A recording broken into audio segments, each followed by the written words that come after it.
Assalamualaikum warahmatullahi wabarakatuh.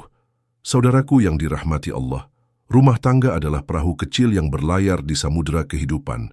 Kadang tenang, kadang diterpa ombak, dan kadang harus diuji oleh badai yang mengguncang.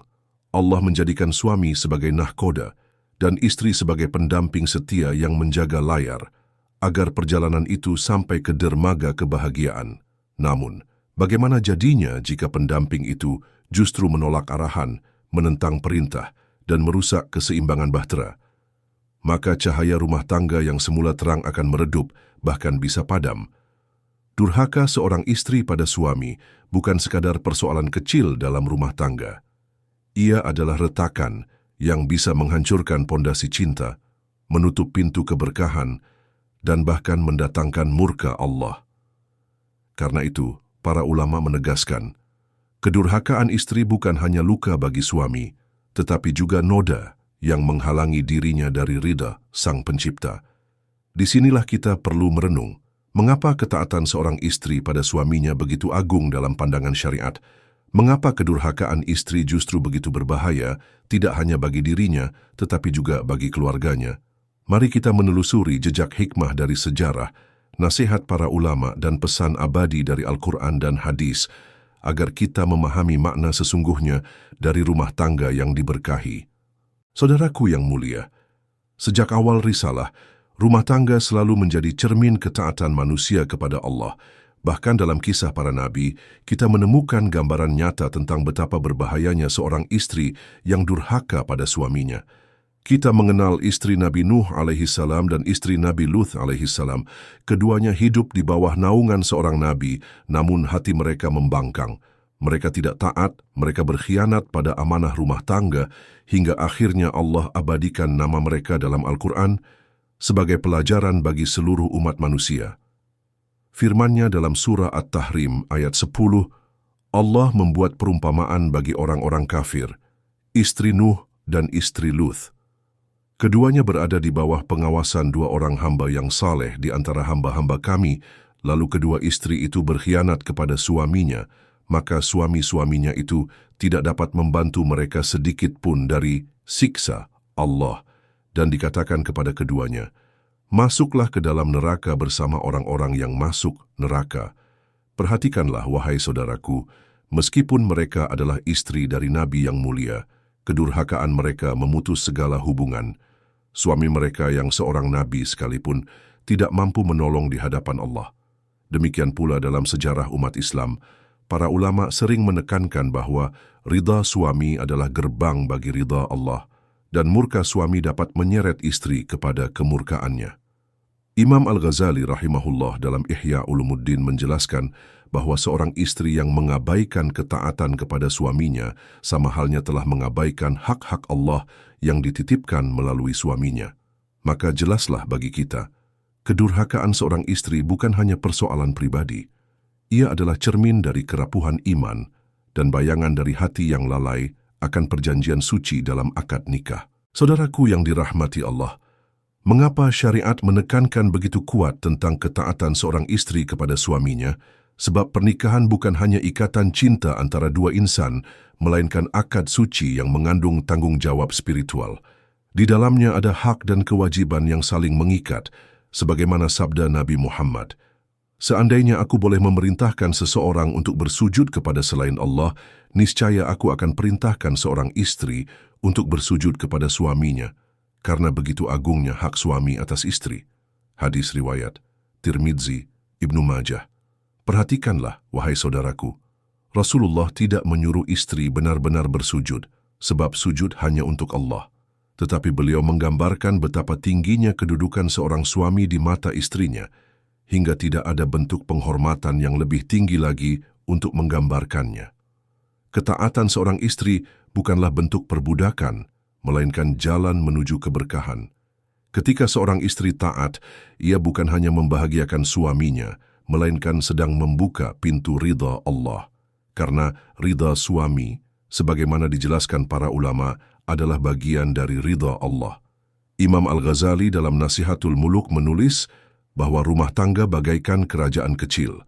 Suami adalah pemimpin yang memikul beban besar di hadapan Allah dan istri adalah penolong yang menjaga agar kerajaan itu tetap utuh. Jika seorang istri menentang suaminya, maka ia bukan hanya mengguncang kerajaan kecil itu, tapi juga mengkhianati perjanjian agung yang ia ikrarkan di hadapan Allah saat akad nikah.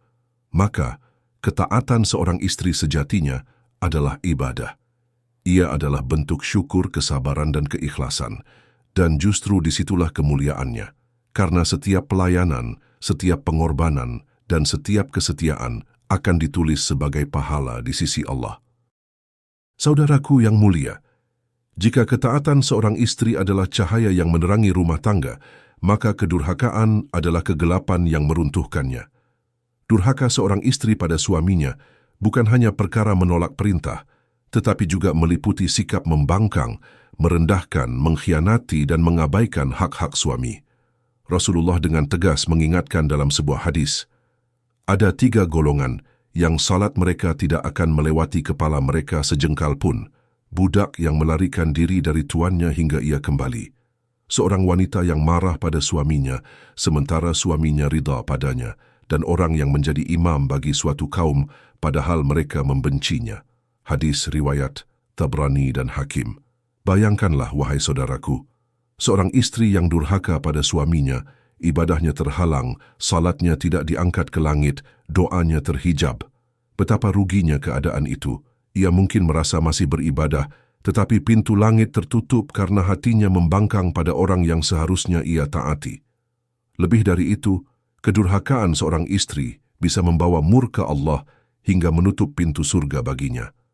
Rasulullah bersabda, apabila seorang wanita mengerjakan salat 5 waktu, berpuasa di bulan Ramadan, menjaga kemaluannya, dan taat kepada suaminya, maka dikatakan kepadanya, masuklah ke dalam surga dari pintu mana saja yang engkau kehendaki.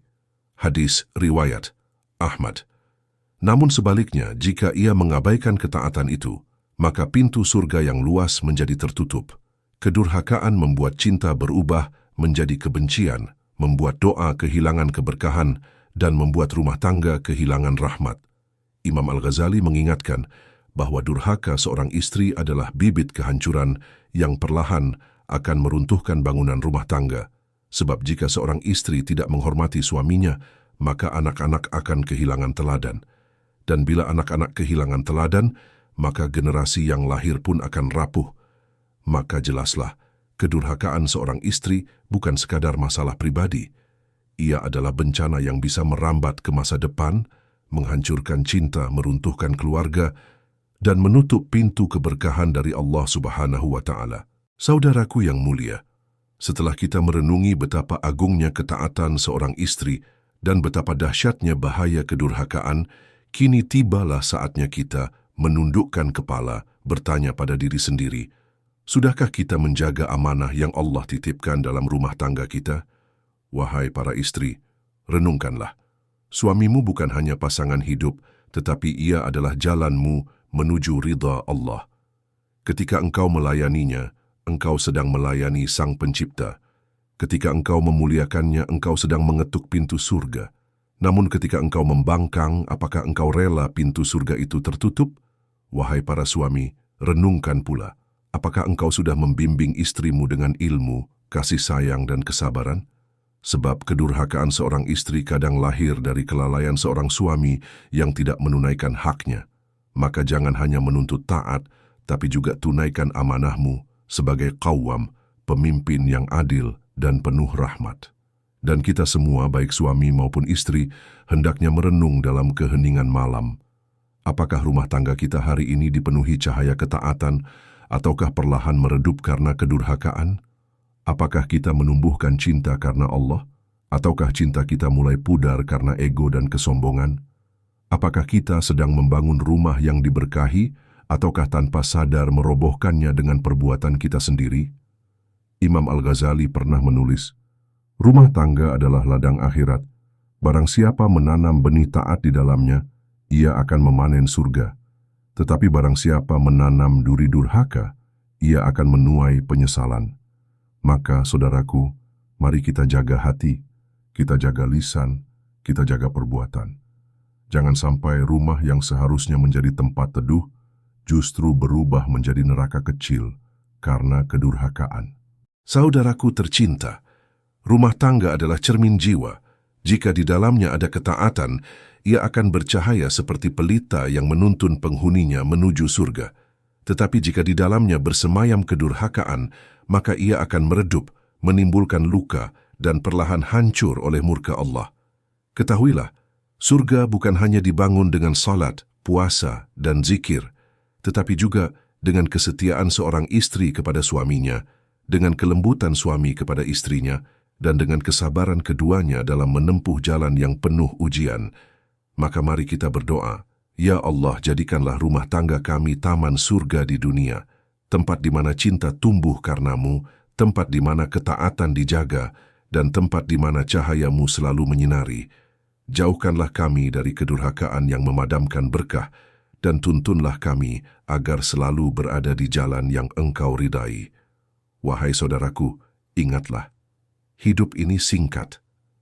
Cinta yang kita rawat dalam taat akan berlanjut hingga ke surga, tetapi cinta yang dipenuhi durhaka akan hancur, bahkan sebelum ajal tiba. Pilihan ada di tangan kita. Apakah kita ingin rumah tangga menjadi jalan menuju rahmat Allah, atau menjadi sebab jatuhnya kita dalam murkanya? Semoga Allah menjaga setiap rumah tangga kita dari kedurhakaan dan melimpahkan keberkahan bagi siapapun yang berusaha menegakkan ketaatan. Wassalamualaikum warahmatullahi wabarakatuh.